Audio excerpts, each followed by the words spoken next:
Armageddon Survival Plan, the key. For printed version please contact jar at jar.truth.net. Chapter 3. The creation of human animals. To be able to control these evil angels, jinns, souls, you, even more efficiently, to be able to discipline you and teach you to be good, God decided to create human animals that would blend in with the rest of nature.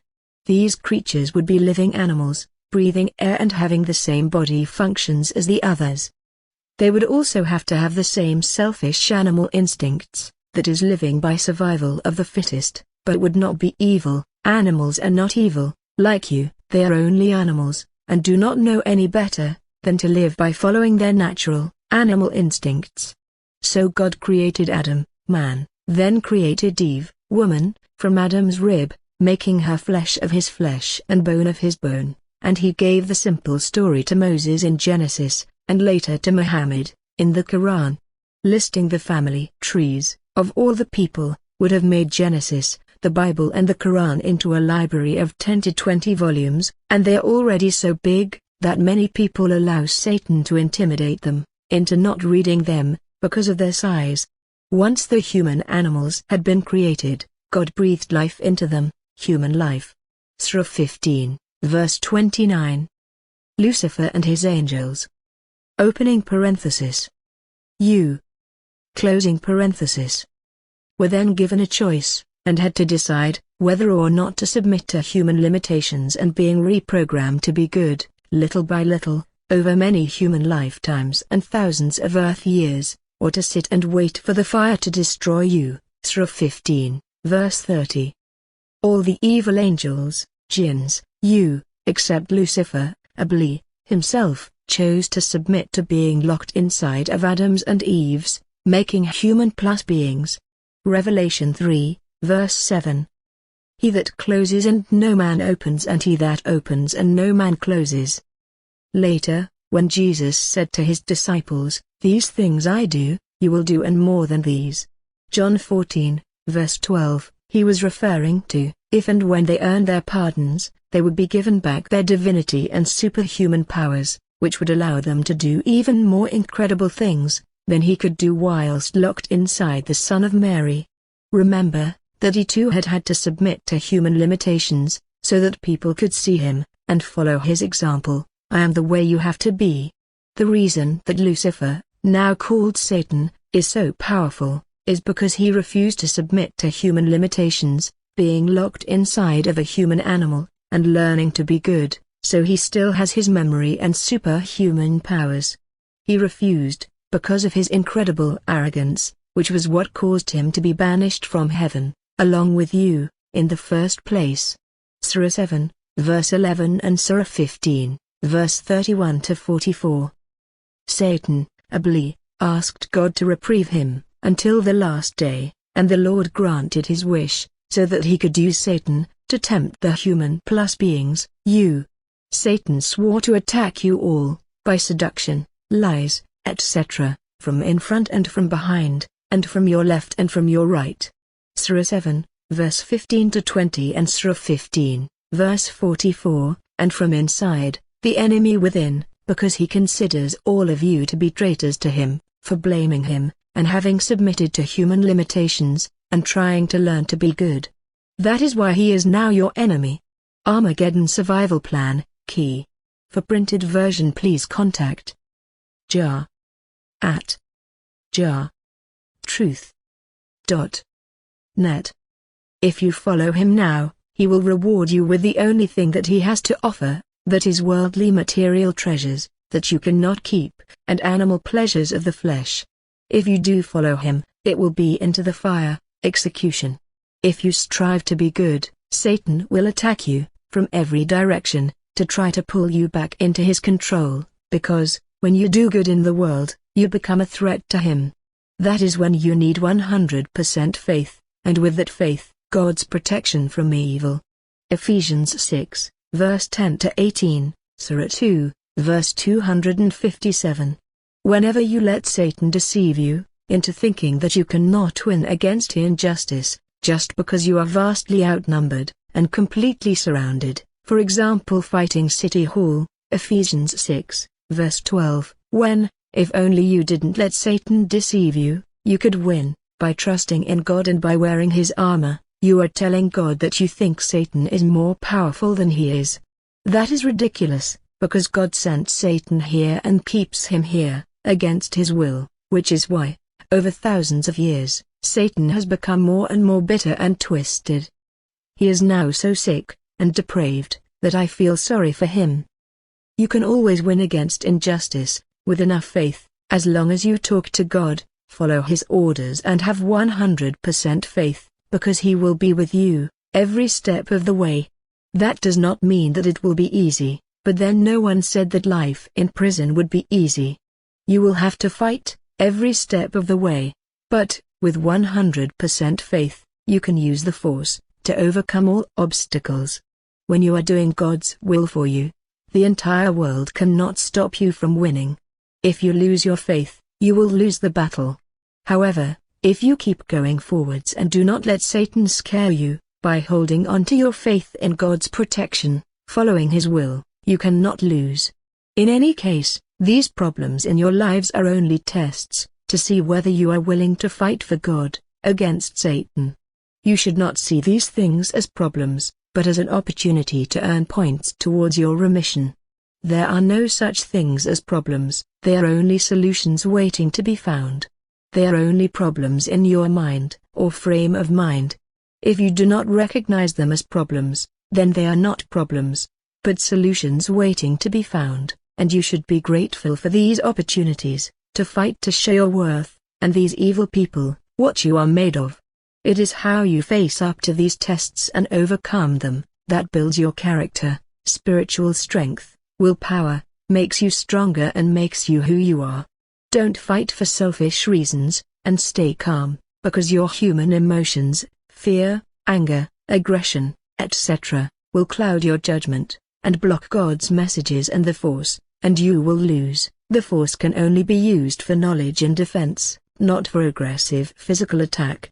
You will lose, because Satan will use your anger and aggression against you, by causing you to say things that you do not really mean, to people who may have helped you, if you had not insulted and alienated them, with your anger and aggression.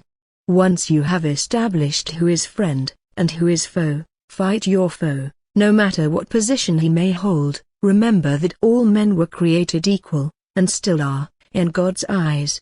Don't make people into false gods and worship them, you have been commanded not to. 10 Commandments.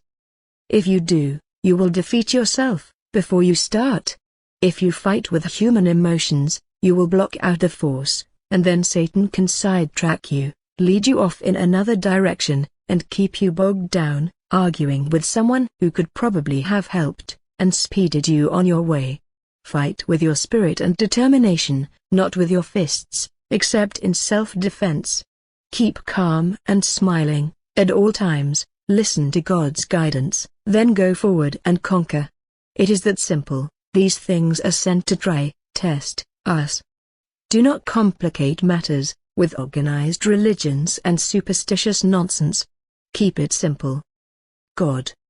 Good, and devil. Evil. That is all that there is to it. Organized religions were invented by Satan, to deceive you, and complicate everything. Don't let him fool you. You have to fight for good God, against evil, to pass tests, and to prove to God that you have genuinely changed sides, and can be trusted.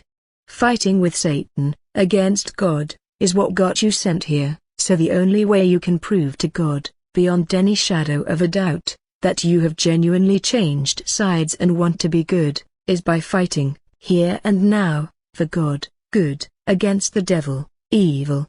Look for fights, the bigger the better. The bigger the fight, the more points you can earn towards your remission. Look for fights that need fighting, for the benefit of everyone, not just for your own selfish reasons. Even if you do not look for fights, they will come to you. There is so much injustice in this world, that you are bound to come up against it, and when you do, that will be your fight. It will then be up to you, as to whether you decide to fight, for good, God, against injustice, evil, devil, and, by winning, help to make the world a better place, for yourself and everyone to live in, or to surrender to, and suffer from the injustice, thereby allowing it to continue and grow, making the world even more evil and unjust, for yourself, and everyone else to have to live in, and suffer from. All that is necessary for evil to triumph, is, for those who want to be good, to do nothing to stop it. If you decide to fight, as you should, each battle that you fight will train and prepare you, for the next one, which will be bigger and more difficult and which will, in turn, train you for the next one, which will be still bigger and so on, against people who are more and more powerful and evil. However, you must never make it personal, or lose your temper, self-control. Don't get angry, get determined. Always remain humble, even in victory, because you could not have won without God's help. Then, when you have passed the ultimate test, which is to be like Jesus, in thought, word and deed, at all times, under all circumstances, always doing for others, you can go home. It is that simple. It may be simple, but it is not easy. You have to prove yourself, and fight for your right to go home, against all odds, but with 100% faith. The force will be with you, always, to protect you every step of the way, provided that you do not lose your faith in His protection. People say, if there is a God, let Him prove it to me. Just who do they think that they are, that God should need to prove anything to them? It is they who are going to be executed, not God, and is exactly the same stupid, arrogant attitude that got them sent here in the first place. If you apologize and have real faith, then God will prove, to each and every one of you, that He is real. John 7, verse 17. You will not see Him, because you need to keep faith. Human plus beings, as you know them, are a combination of 4 things, and they are: 1. A human animal, the body that you are temporarily using, with its own separate life, human and mortal. John 3, verse 6. 2. A soul, the real you, which is spirit, energy, Venusian and immortal. John 3, verse 6. 3. The Holy Spirit. 4. The devil. The 2 telepathic voices that every normal human plus being has in his head. When a human baby is born, it has no soul, but it is alive and breathing, with its own human animal life. Surah 15, verse 30, before the soul enters the body. Some never have a soul, because they are so substandard that they are of no use, being unable to be used to teach a soul anything, not even humility. At the other end of the scale, a totally senile person is a living human animal, left alive, after the soul has left it. The human body is nothing more than a very sophisticated, by human standards, organic living computer, that self-reproduces and self-repairs, if it is not too badly damaged. It is a combination of smaller computers, for example brain, kidneys, liver, etc., collectively making up the whole, pre-programmed to have selfish animal instincts, that your soul has to learn to overcome. The physical human brain operates the body and its emotions, but your mind and its feelings belong to your soul. That is why Jesus said that the flesh is worthless, and that it is only the spirit, soul, the real you that has value. John 3, verse 6 and John 6, verse 63. It would serve absolutely no useful purpose, for a soul to enter into a baby, whilst it is inside a woman's body, for months. The reason that a soul is placed inside a body, as has already been explained, is to learn, and it could not possibly learn anything, inside a baby that is inside a womb, inside a woman's body. A short period of time after the baby's birth, it undergoes a change, and suddenly has recognition and awareness. That is when the soul has entered the body, along with the Holy Spirit and the devil, the enemy within. The Holy Spirit, or good God voice, is planted inside the human animal body, with, and connected to the soul. It is the soul's telepathic connection with God. To try to simplify things, for you to be able to understand more easily, if you can think, for a moment, of God, as being like a master computer and memory bank, fountain of knowledge, with the Holy Spirit, as the soul's connection and personal computer terminal linked to the Master One, by which each soul is told and taught privately, individually and personally, what is good and what is evil, by the Lord. Then you will have a better understanding of how things work. You can request and receive information from God by learning to use your telepathic connection, the Holy Spirit. 1 John 2, verse 27. Seek and you will find, but only if you seek with all your heart. Jeremiah 29, verse 13, and in childlike humility. Unfortunately, all you ever do is to ask Him to give you this, or that, or to do this, or that, for you. You never ask Him what you can do for Him, do you? Isn't that very selfish, and one-sided? The other voice, that everyone has in their head, and knows perfectly well is evil, is obviously the devil's voice. God will only answer your questions, if they are the right kind of questions, and if you ask Him in the right way, with the correct attitude, and then only if the answer will help you spiritually, not materially, unless it will help you, in some way, to complete the task He has set you or is a genuine need, not a want. He will answer you, when you are ready for the answer, which may not be when you think you are ready for it. You may get an answer immediately, or in an hour, or a week, a month, a year, or even 10 or more, but you will get the answer exactly when you are ready for it, and you will be reminded, as you are given the answer, of exactly when it was that you asked the question. Then you should realize, yourself, that when you asked the question, you weren't ready for the answer, and first had to be taught to understand the answer, and were only ready for the answer, when you were given it. That's when you really ought to say, thank you. He will help you with everything you do, if you ask Him to, but He will not help you to do anything that is wrong for you, or anyone else. So, if you don't get an answer, you are asking the wrong things, and or in the wrong way, or you are not yet ready for the answer. If and when you start to do His will, He will also provide for you materially, but only if you believe He will, and then only what you need, to be able to do His will, and probably not what you want, which would be wrong for you. If you have more than you need, someone else, Satan, is paying you. Learn to want only what you need to be able to do His will. God will only give you what you need, and no more, so that He can keep you on a short leash and under control, to enable Him to guide you more efficiently. If He gave you more than you need, He would lose control of you and you may go astray, being then less dependent on His supply continuing. This short leash situation also lets Him test your faith, to the last second, before He supplies your need. If you are doing His work, He knows what you are going to need, before you do, and is already arranging the supply, before you even feel the need.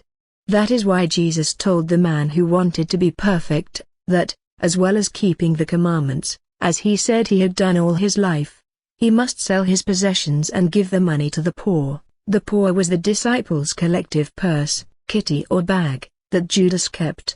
John 12, verse 6, thereby placing himself completely in God's hands, because only then could God teach, provide for and control him efficiently. Matthew 19, verse 21. When you work for Him, and thereby your own salvation, it is a partnership. You have to complete the task, and He has to supply the tools and materials. He will, otherwise, how could He expect you to finish the job? You just have to have faith, and trust Him. He will not fail you, but He will make you wait, until the last second, to test your faith, in Him and His supply. It is like being on a magical mystery tour, and can take you anywhere on earth, wherever He can use you and teach you best. It is fun and magic, real magic. God has to provide for you, and for you to eat and drink, in order to keep body and soul together. So a human animal body is only a prison cell for the soul, within a prison, earth, millions of miles from home, a maximum security, but open prison, from which no one has ever escaped, and from which no one ever will. That is why mankind, even if allowed, would never find human life anywhere, except on this planet. There is life throughout the universe, but not human life, because the human body is not needed anywhere else, except on this prison planet, to serve the sole purpose for which it was designed and created. God created the human plus being, human animal body plus soul, so that he can discipline the soul, being, and punish it, if/when it does wrong. A soul, in its free state, is energy and therefore invisible to the human eye.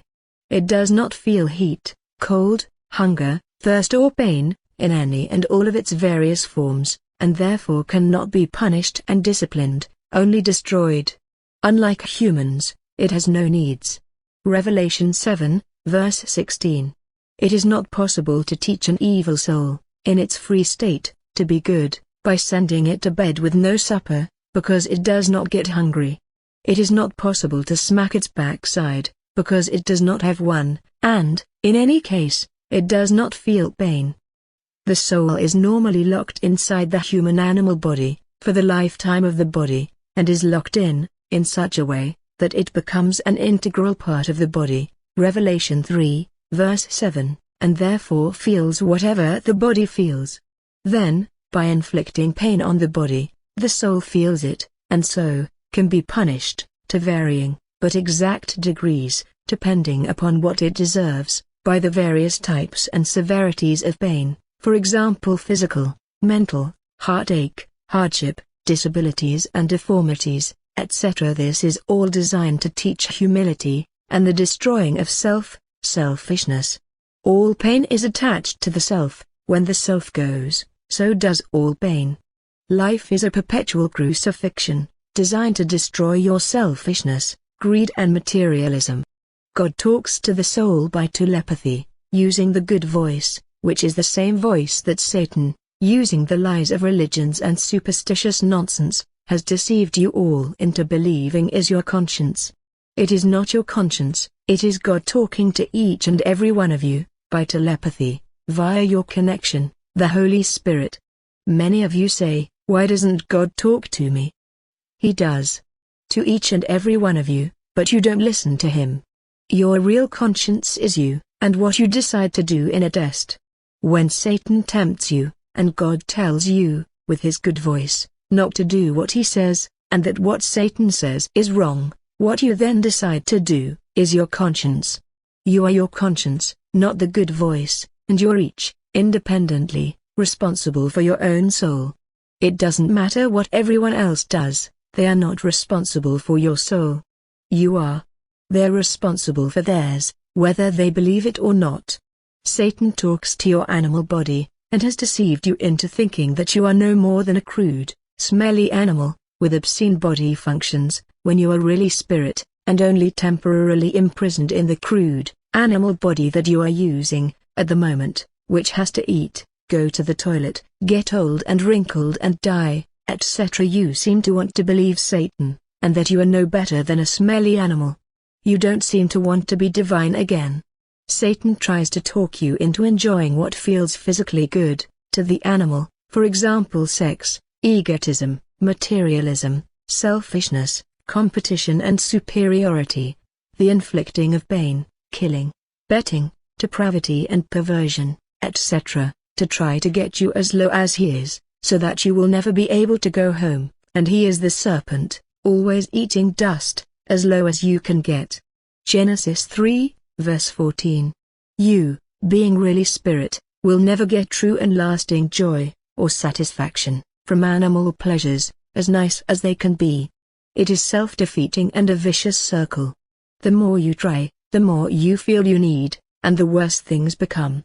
A perfect example of this is nymphomania, where the subject confuses love with sex, which, being animal, does not bring true satisfaction and spiritual fulfillment. Satan then, from within, deceives them into thinking that, if they get enough sex, they will be fulfilled, and they try desperately to get enough sex. Unfortunately, Satan is a liar, and has tricked them, once again, and they run around desperately, in a vicious circle. The more sex they get, the less fulfilled they feel, so they try even harder and harder, becoming more and more lost, lonely, desperate and confused.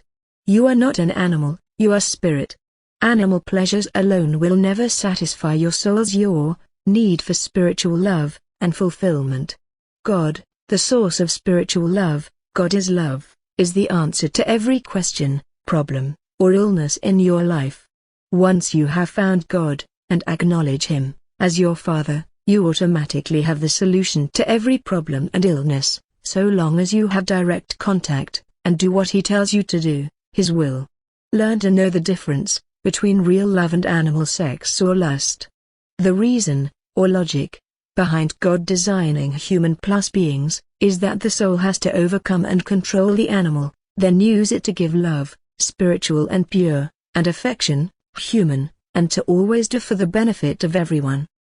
You have to overcome both the animal and spiritual selfishness, thereby making it twice as difficult to achieve, and so, consequently, making the end result twice as effective. This was the demonstration given by Christ, on the cross, when He controlled the animal that He was temporarily using, which was made by Mary's body, with God's help, and then used it, for the benefit of everyone on earth, by taking upon Himself the sins of the whole world. He controlled it and used it, to the extent that He voluntarily suffered the agony of the cross, giving up His human life, to show people the ultimate example, destroying the self, with perfect control, voluntarily, for the benefit of others. The perfect example of unselfishness. You must learn that degree of control. 2,000 years and no one understands what the demonstration of the cross really means. The cross is not to be worn around your neck. It is to be worn inside. Hold out your arms, horizontally, look in a mirror, and you will see your cross. Your cross is your selfishness, that you must overcome and destroy. The cross of self-sacrifice, that is voluntary destruction of your own selfishness, by the giving up of your own human, material interests, for the benefit of everyone else's spiritual well-being, thereby setting a good example, for others to follow, by your deeds not words. I am the way, follow me, which did not mean getting up off your backside, and following Him down the street. It means that Jesus is the way, that you all have to be, before you can follow Him back to heaven, home. To do that, you must ask yourself, 24 hours a day, in every situation, what would Jesus do, say, or think, in this situation? Then, before doing, saying or thinking anything, you must wait and listen for, and to, the good voice, then go forwards, guided and protected, to victory. Whilst in incredible agony, Jesus said, forgive them, all of you, because they do not know what they are doing. The people did not know what they were doing, because they were out of control, and in Satan's control, and that is the very reason why Jesus came, to show the way home, in the first place. The people were out of control, because they could not control the animals, that they were locked inside of and using, and had been deceived by Satan, who used their religious arrogance against them. God talks to the soul, and tells it how to be good. Satan talks to the human animal body, that you are using, and tries to get it, to make you do what is wrong for your soul, real you. Your soul could easily control the body you are using, if it were not for Satan. However, because Satan is more powerful than you are, you alone can never beat him. That is why you need God's help, 24 hours a day, and direct contact, in order to get it, so that you can do His will. Once you have God's help, He controls Satan, leaving you free to control your animal and spiritual selves, and things become a lot easier. As you progress, you become more and more dependent on God, and become a child of God, adopted, until depending on Him becomes second nature, and, as He helps you, your faith in, and love for Him, continually increase, and, with that, your inner peace. The more progress you make, the happier and the more relaxed you become. Real happiness, spiritual joy and spiritual satisfaction in your own progress, and achievements, both physical and spiritual. As you progress, the tests become more difficult, so the more you need God's help, as Satan tries harder and harder to pull you back. Eventually, you actually get to know God, as a person, and at that point, it is no longer a belief, but a knowledge and loving personal relationship, a father and child.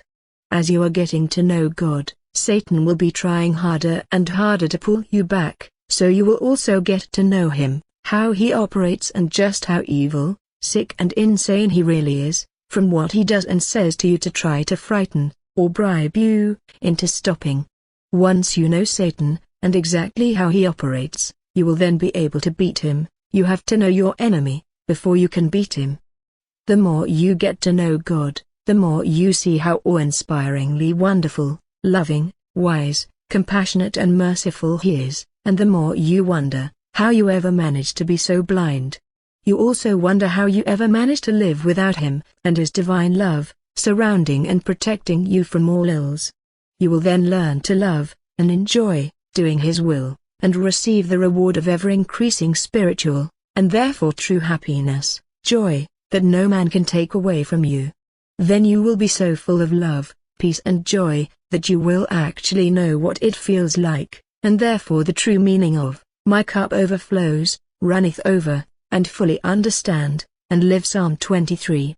It is wonderful beyond words, to stand, or live, in the valley of the shadow of death and fear nothing, and no one, knowing that, as long as you believe, he will protect you. Serenity is not freedom from the storm, but peace, brought about by true faith, amidst the storm. This kind of peace and joy is not temporary, and fleeting, like silly human peace and happiness. It is eternal, like your soul, providing you survive the last day, and no one can take it away from you, except you yourself, if you lose your faith. The Torah, New Testament and Koran are not religious books, they are a guide to going home. Many people think that if they live what they consider to be a good life, then God will, or should help them. It does not work that way, because only God knows what is good. You are bad, or you would not be here, and so is your judgment. If you do what you think is good, it is usually wrong, not only for yourself, but for those around you, and the good of all. God, being unselfish, always does what is best for all concerned, and not just for one individual. What you think is good, may be good for your body, but not for your soul, which is actually the real you, and the only thing of real importance. Why do you think God went to all this trouble, to try to save your soul, instead of just executing you, if you are only a human animal, that has to die anyway? The Lord sent you here, and he is the only one who knows exactly what each soul has to learn, on an individual basis, and therefore, he is the only one who can teach you.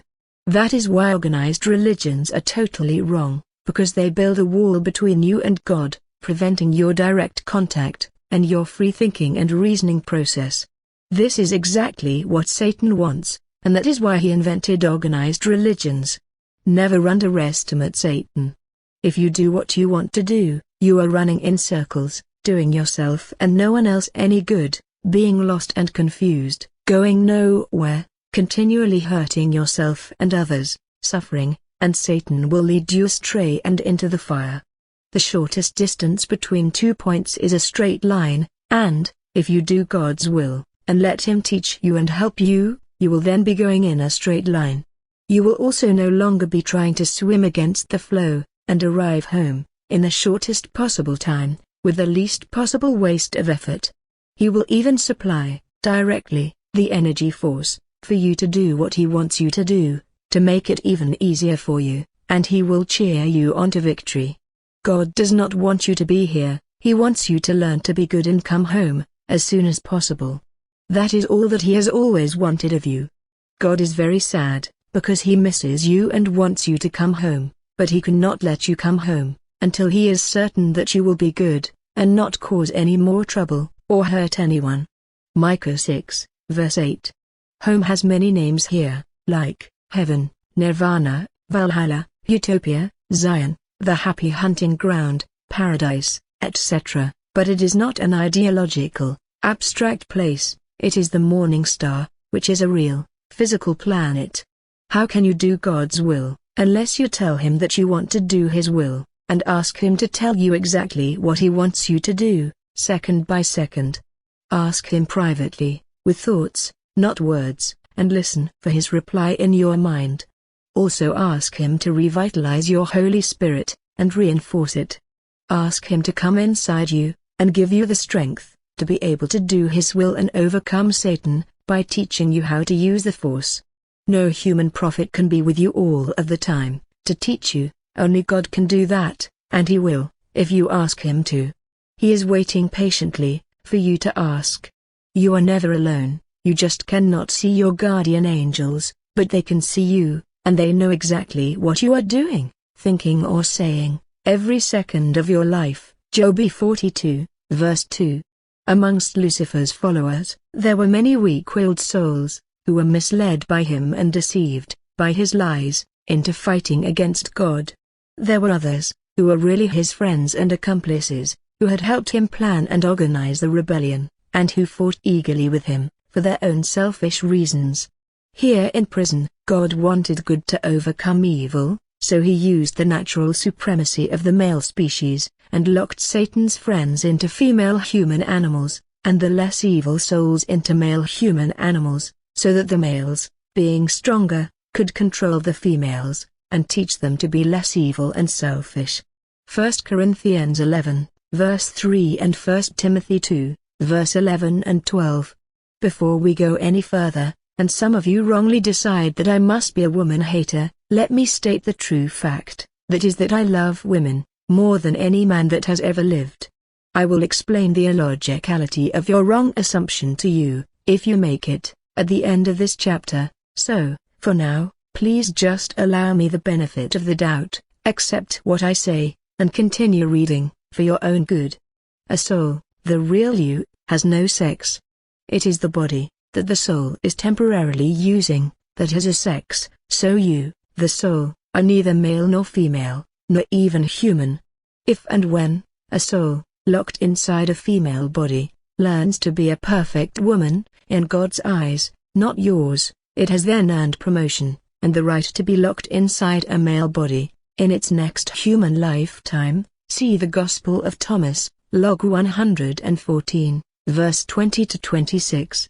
The King of Kings Bible, Thomas chapter 16. Each time that a human animal body, that you have been using, dies, you are unlocked from it and taken onto the astral plane, paradise, which is here, but in another dimension, that cannot be seen with human eyes, where you are asked, what you have learned, and you have your now past human lifetime, that you have just lived, shown to you, and you are told, paradise. Paradise, in order to be told, what you have done right, and what you have done wrong. That life is then summarized, and the evil, that you have learned in that lifetime, is erased from your memory, along with which human you were, but the good you have learned is retained. You are then sent back, onto this material plane, and locked inside another body, to learn some more. The kind of body and surroundings will vary, depending on whether you are to be punished and taught humility, or whether you are to be rewarded. You cannot remember what human you were previously, because that would cause you, and everyone else, a lot of pain.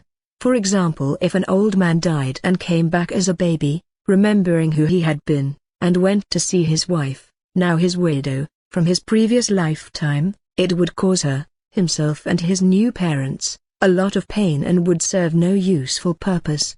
Another reason, that you are not allowed to remember what human you were, is because, being the materialistic, selfish people that you are, if you could remember who you had been, you would go and try to claim what were your possessions.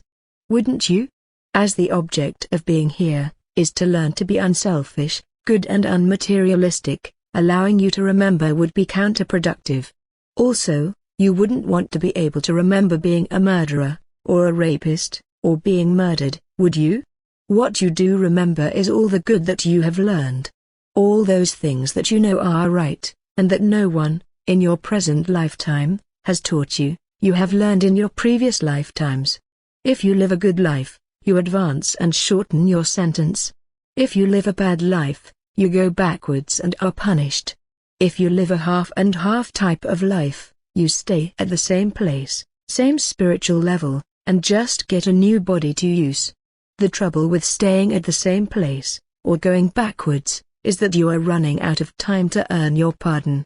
The higher you climb, the harder it gets, and the more chance you have of making a mess of things, and going backwards, so the more you need God's help. 1 Corinthians 11, verse 3. Illustration of the ladder to God and heaven. The bottom of the ladder are Satan and earth, then female to lady, male to gentleman in finally Christ. An evil soul cannot learn everything it needs to know, as a man, or as a woman. It has to be a gradual progression, from one to the other, in order to learn and gain experience from both. After however many female lifetimes, of going forwards if good, and backwards if bad, that it takes the soul, locked inside a female body, to learn to be a perfect woman, in God's eyes, which means a perfect lady, wife and mother, when that human animal body, that it is using, dies, and the soul is taken onto the astral plane, it is congratulated on its achievement, and is then promoted and sent back into a male body. Once the soul gets a male body, it has to start all over again, from the beginning, but as a man, going forwards and backwards through many male lifetimes, until it learns to be a perfect man, that is like Jesus the Nazarite. Then, when that animal body dies, the soul is taken onto the astral plane, is congratulated on its achievement and sent home to the morning star, Revelation 2, verse 26 and 28, where it regains its real identity, family, memory, superhuman powers, freedom, and does not have to suffer being a human anymore. It then lives forever, as its real self, with good people, and can travel freely around the universe, if it so wishes, or stay at home. The souls, that are not locked inside female bodies, are closer to Satan than to God, on a spiritual level, because they have not yet learned the spiritual qualities, that they need to have, in order to be able to qualify to become a man. They are therefore much more easily manipulated and used by Satan, and have been used successfully, throughout history, to destroy relatively good men. For example, Adam and Eve, Samson and Delilah, King Arthur, Pendragon and Queen Guinevere, and the list is endless. 1 Timothy 2, verse 14. Allowing yourself to be manipulated and used, by Lucifer, Satan, is what got you sent here. You must learn, willpower, not to allow yourself to be manipulated, and used by him, before you can go home. The more willpower you learn, to help you resist his influence, the higher spiritual level you attain. That is why men are on a higher spiritual level, and harder for him to use, and women are on a lower spiritual level, and easier for him to use. Men are supposed to love God first, and women second, keeping women under control and teaching them, by setting them a good example, as well as by words and advice. 1 Corinthians 11, verse 3 and 1 Timothy 2, verse 11 and 12. That is why God said, from the beginning, that women can never be equal to men, until they earn their own right to be a man.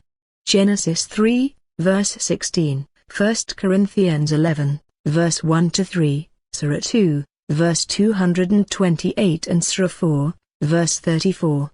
Read the Gospel, Truth, of Thomas in Log 114, verse 20-26. The King of Kings Bible, Thomas chapter 16.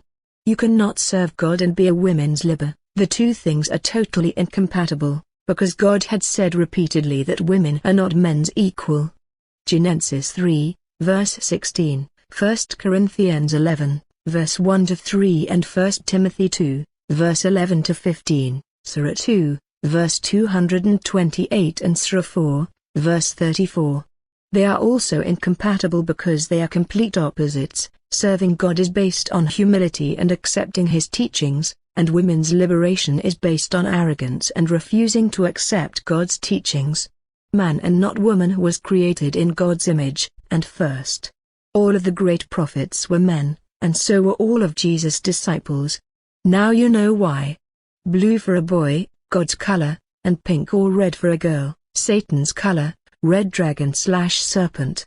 There are clues everywhere in life and in nature. All of the prophets were masters of their own households. The selfish soul has to be a woman first, to be taught, through motherhood, to be less selfish, and the meaning of lasting spiritual love, instead of human-animal emotion. Once a woman becomes a mother, she should become less selfish, putting her child's needs first and her husband's too, because he provides for, and protects, her and his child. She has to learn self-sacrifice and an understanding of real love, instead of emotion. 1 Timothy 2, verse 15. Men understand real, spiritual love, better than any woman. Men have already learned to love spiritually, whereas women are emotional, human animal emotion.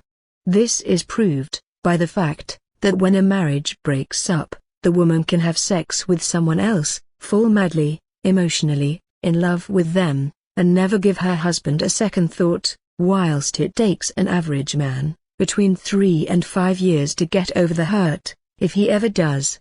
This is because the man's love is spiritual, real, deep and lasting, whereas the woman's is emotional, shallow, animal, and, like animals, only temporary, until she reaches a higher spiritual level, becomes a lady, and closer to qualifying to be a man, that is a perfect woman.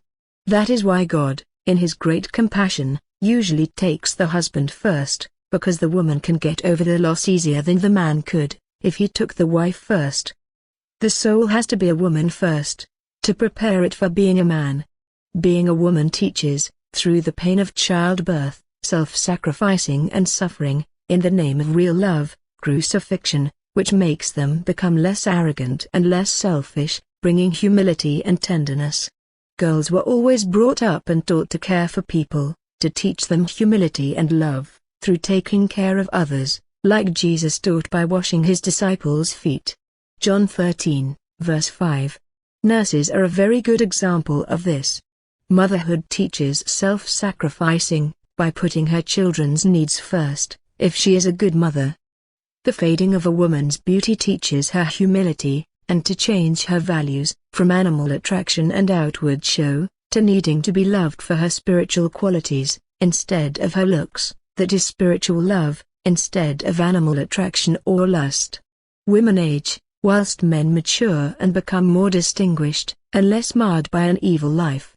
This is all designed to teach the soul to be a perfect lady, wife and mother, and to be humble and unselfish.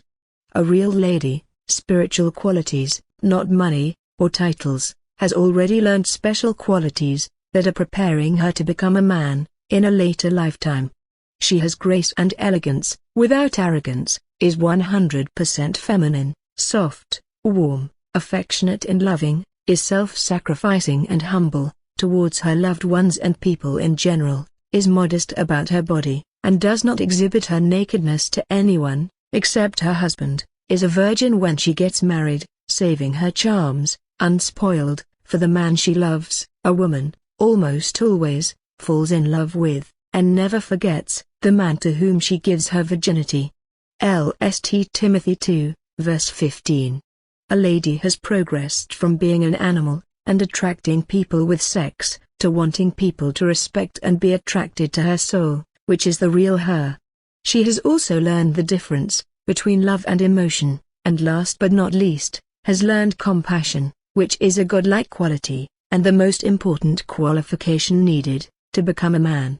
The lowest male spiritual level is above the highest female spiritual level, in terms of the understanding of spiritual matters, of love and compassion.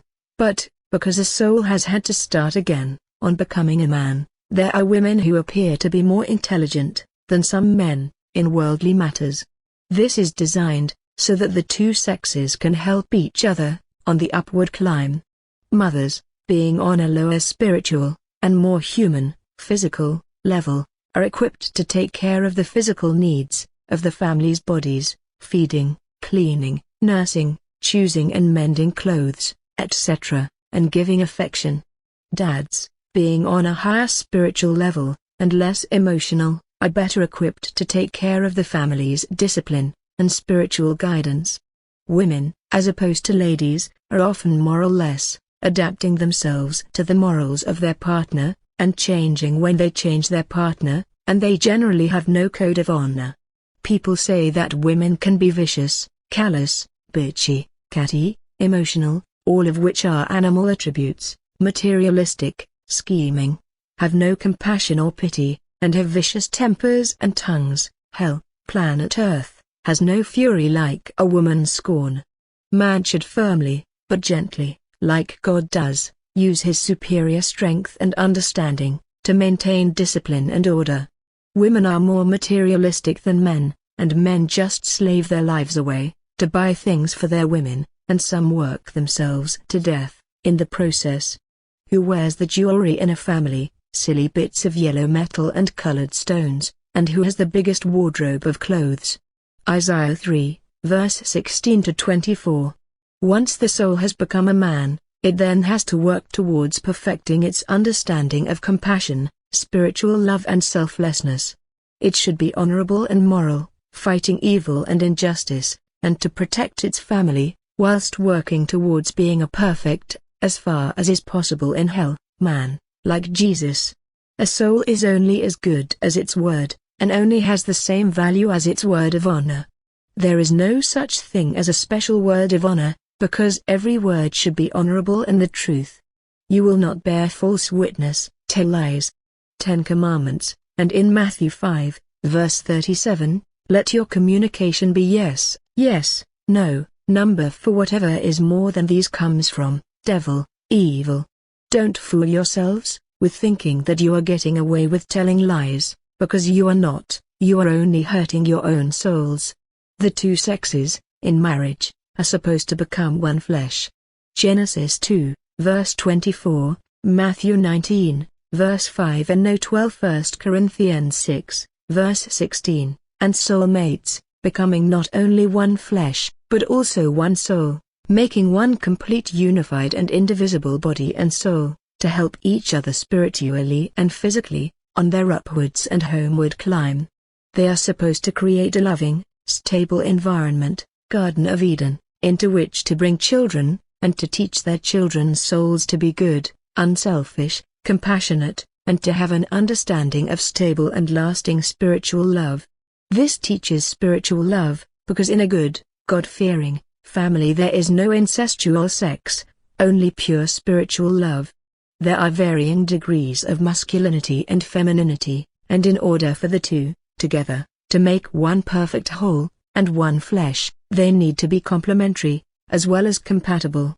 A man who is 100% male, needs a woman who is 100% female, and a man who is 75% male and 25% female, needs a woman who is 75% female and 25% male, so that, together, they make 100% male and 100% female, and make one whole flesh. Matthew 19, verse 6 and Mark 10, verse 8. Female, pink, male blue, one whole flesh. The two partners must really be soulmates. That is why Jesus could not find one, because he was an odd man out, and did not belong here, in hell, becoming one soul, striving to be good, against all the world's temptations and opposition, clinging to each other, for spiritual survival and life, until their human death. The family is supposed to cling together, against all odds, come hell, earth, or high water Noah. Unfortunately, marriages are now based on material, and therefore superficial values, instead of spiritual, pure love values, so they do not work. The partners stop trying and are tempted by adulterers, and the money values, and the marriage breaks down. Both partners must keep God's commandments, and help each other to overcome temptation and difficulties. The man is supposed to set a good example for the family, and teach them, from his higher level of spiritual understanding, and the woman is supposed to learn, from him, and help him to be a gentleman and to teach their children, how to be ladies and gentlemen. The wife should never try to undermine, and castrate, metaphorically, her husband, but should do her best to encourage him to be a man. 1 Timothy 2, verse 9-15. A family is like a ship, ark, and, if it is going to float and not get wrecked, it has to have a captain, father, like in the British Royal Navy, and a good first mate, wife, cook and crew, etc. Just like a good first mate is invaluable to a captain, a good woman can help to make a good man, and a bad woman could break him, and vice versa, if he let her, by loving her more than God the divine navigator, to steer a straight course home. That is why a woman should love, honor, cherish and obey her husband, unless he is trying to get her to do wrong, through good and bad times, and not leave a sinking ship, but help with the bailing out, until death, and learn from him, and help and encourage him to be good. From arrival in hell, earth, to qualifying to go home, Everything is designed to teach unselfishness, by the perpetual crucifixion of self. When the self goes, and you are no longer addicted to material things, but prefer to be addicted to God, good, and spiritual joy and richness, the pain goes with it. The pain is attached to the self, to encourage you to lose it. When you have lost the self, you can go home, where everyone is unselfish, and everyone loves everyone, spiritually, and you can trust absolutely everyone, heaven. There have been misguided, by Satan, fanatics, throughout history, who have known that women were more evil, more easily manipulated by the devil, than men, and have killed them, whilst believing that they were doing God's work, by destroying evil women and their evil influence, that is prostitutes, etc. In so doing, they have made themselves more evil, than their victims. Only fanaticism can allow the devil to be able to create this kind of totally illogical situation, in someone's mind. How can you possibly not be worse than a prostitute, if you become a murderer like Jack the Ripper, etc.? Fanaticism, or a closed mind, always leads to trouble, especially religious, Satan's invention fanaticism, because it allows the devil to really get hold of the soul, and deceive it, into doing evil, whilst believing that it is doing it for God. Hence these insane murderous, and religious wars. John 16, verse 1-4. You must always be balanced, and must not submit to any overwhelming animal emotion. Remember that Satan talks to your animal body, so you must learn control. Jesus was perfectly balanced, spiritually, at all times, because he asked for, and received, God's help, especially when he was being struck and spit upon, and his human life was in danger, and you must do the same. God says, you shall not kill, except in self-defense, real and not imaginary, or as a punishment in accordance with God's laws and judgments. You must dissuade people from doing evil, by setting them a good example, or by shunning them, to make them ashamed of themselves, and love them into changing their ways. Never underestimate the power of the force of spiritual, divine, love. It is the greatest and the most powerful force, in the whole of creation. It is also important, to understand the use of the force of love, in respect of health.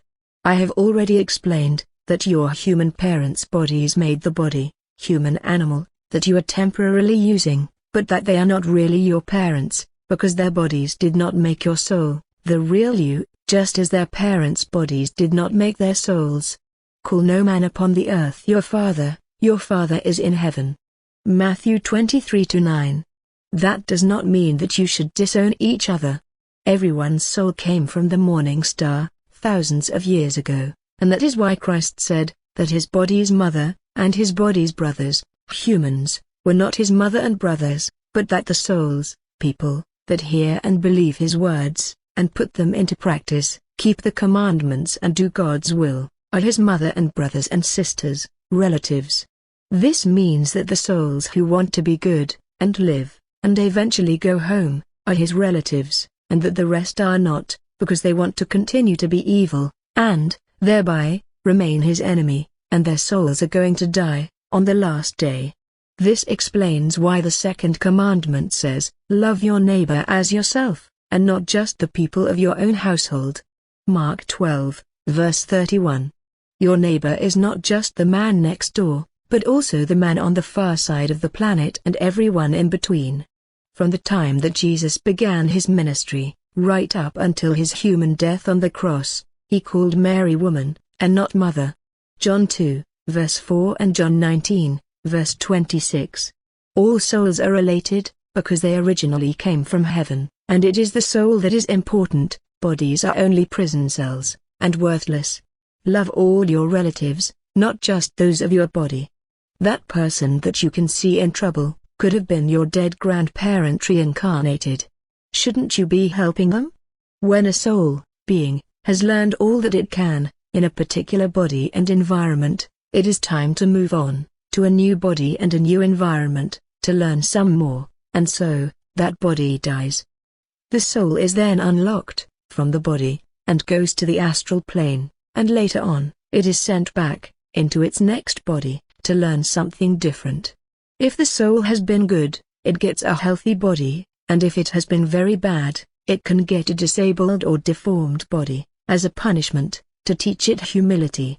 If you are given a healthy body, and you always do good, you will always be healthy, because your healthy spirit, within your body, will keep the body healthy.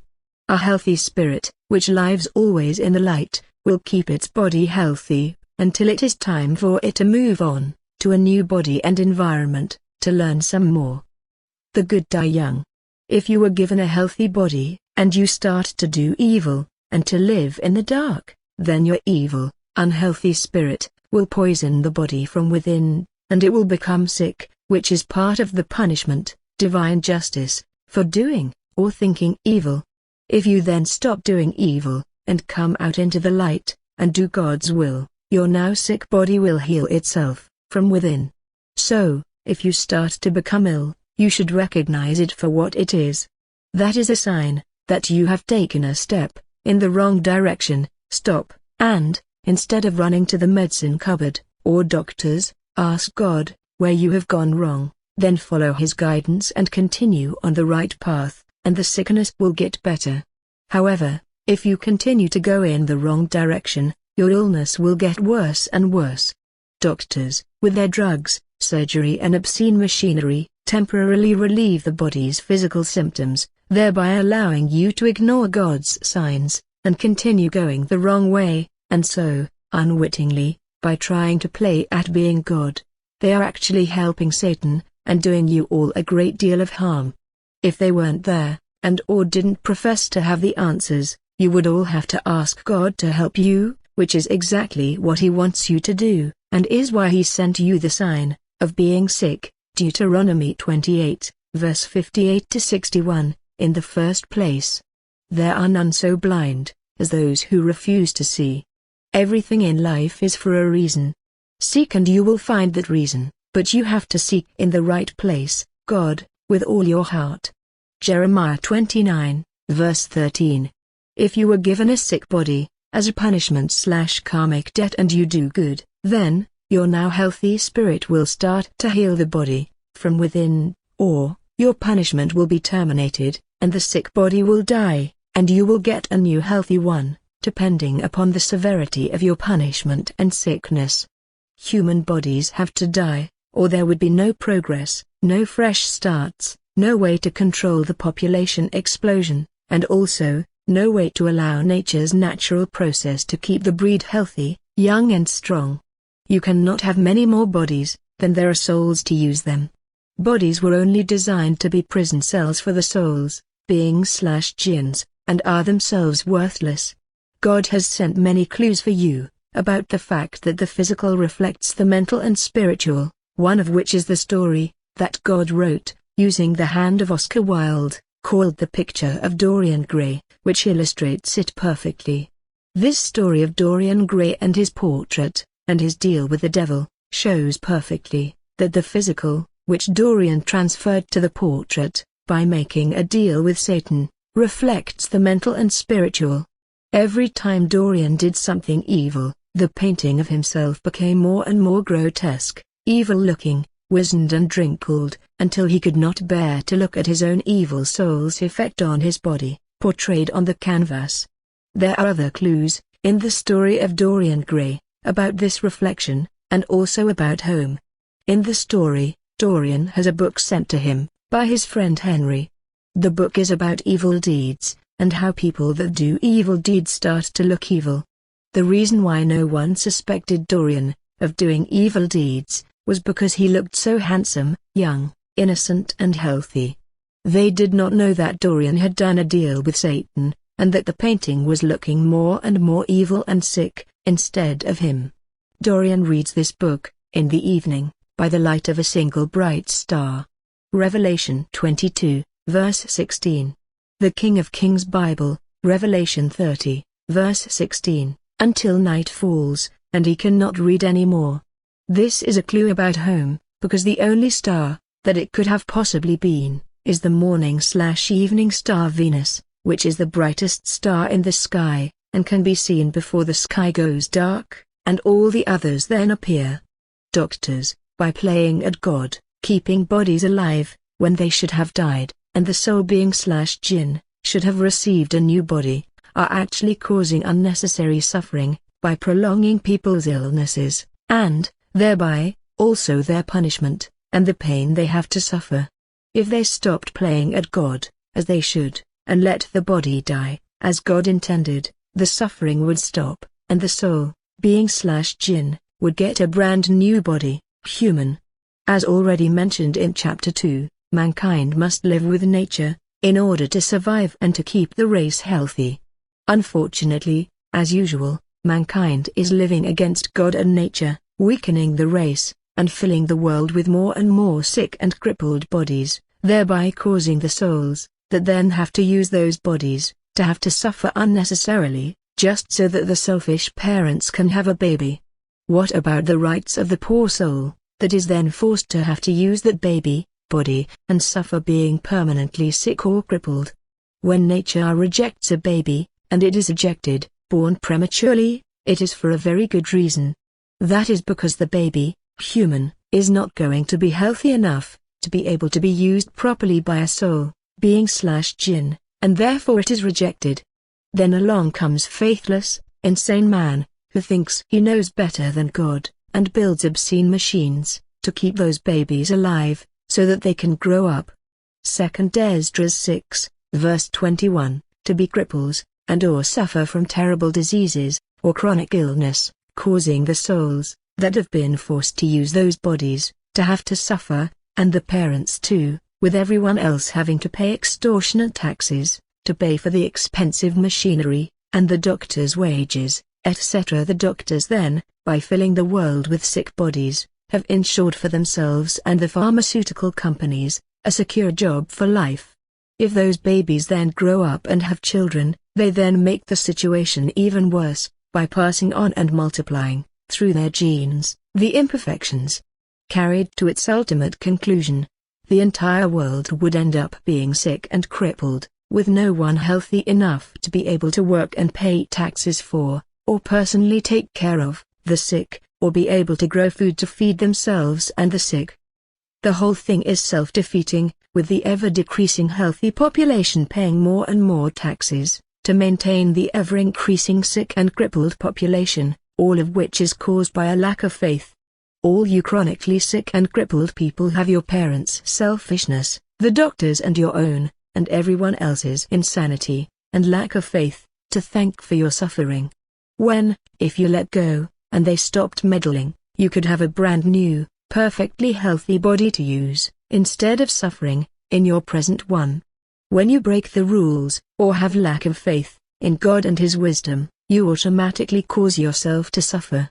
There is also a very good reason, why, some people cannot have babies, and that is, either, because their genes, of their bodies, would create unhealthy babies, as explained above, or God either does not consider them fit to be parents, because they would teach a child the wrong things, or, He is punishing them for what they did, in their former human life, which could have been mistreating their children. Turn to God for your cures and answers, not to men. Natural medicine, creams, herbal remedies, etc. and the stitching of wounds, setting of broken bones, delivering babies and nursing, are a natural part of loving and caring for one another. Because of this lack of real faith, in God and life after death, with people consequently clinging, desperately, to the present human life that they have, no matter what the cost, we now have a world full of sick people, and overflowing hospitals, and some very rich doctors and pharmaceutical companies, all of which is a terrific drain on society. Doctors are unknowingly assisting Satan, by helping people to continue to go the wrong way, do evil, because they are keeping people's bodies healthy, by artificial means.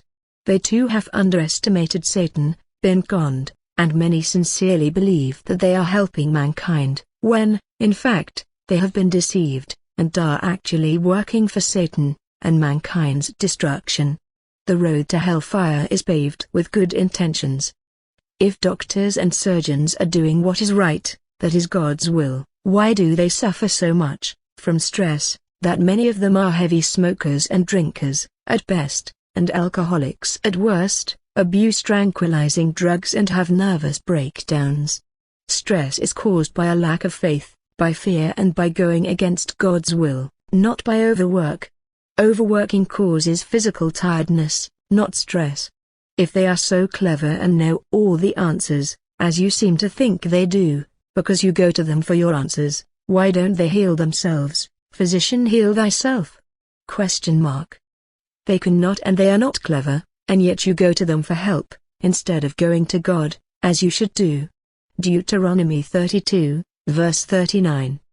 The medical people have made human death almost totally illegal, and have removed and hidden it away from society, and thereby made it an unfamiliar thing, to be feared and avoided, at any cost. Human death is a perfectly natural, necessary and good thing, and is unimportant, because you are not human. It should be a natural part of everyday life, and not something to hide away from view, and consequently to be feared. It is why your body dies that is important. The death itself does not matter, except if it is murdered, or you commit suicide.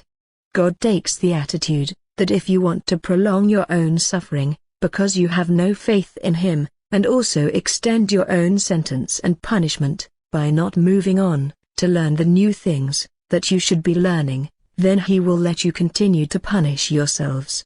You are also, by doing this, wasting what precious, little time you have left, to earn your pardon. The fire is getting closer, by the minute. The answer to every question in life is with God. Don't look to humans for answers, or cures, look to your Maker. God is not just a body mechanic, like a doctor. He is the designer, builder and master engineer. Doctors, surgeons and psychiatrists do not know how to make a human plus being. But God does. They do not even know what a soul, being/jinn, is, or where it came from, or what a human animal is and the interrelationship between the two. God does. Get it right with God, first, and then heal yourself, from within, or, get your punishment commuted, and get a new body to use, and a fresh start. Why punish yourselves? You can never beat God. If you could, He would be here, instead of you. Being afraid of human death makes absolutely no sense. As promised, earlier in this chapter, I am now going to explain, for the benefit of those people, who have made the wrong assumption, that is that I must hate women, how their logic, upon which they have based this wrong assumption, is totally illogical, and how those same people have no idea what real love is. If I hated women, and knowing, as I do, that, what they are doing now, is not only harming them now, but is ultimately going to cause them to be executed, then surely, if I did hate them, I would be telling them to carry on doing what they are doing, and advising people to take advantage of them sexually, and in other ways, so that they will be executed. Wouldn't I? What am I doing? I am putting myself into a position where I will have to suffer verbal, and possibly physical abuse, from the ones who do not want to try to understand, in an attempt to help them to save their own lives, not mine. Real love. What are those who falsely claim to love women doing? They are telling lies to women, because they are pathetic, telling women that they love them, to enable themselves to be able to steal sexual favors, and, thereby, are deceiving them, and leading them astray, causing heartache, creating unwanted babies and messing up women's minds and lives, creating terrible havoc in the world. Who really loves you ladies? Me, or them? You decide. Now can you see your own illogic?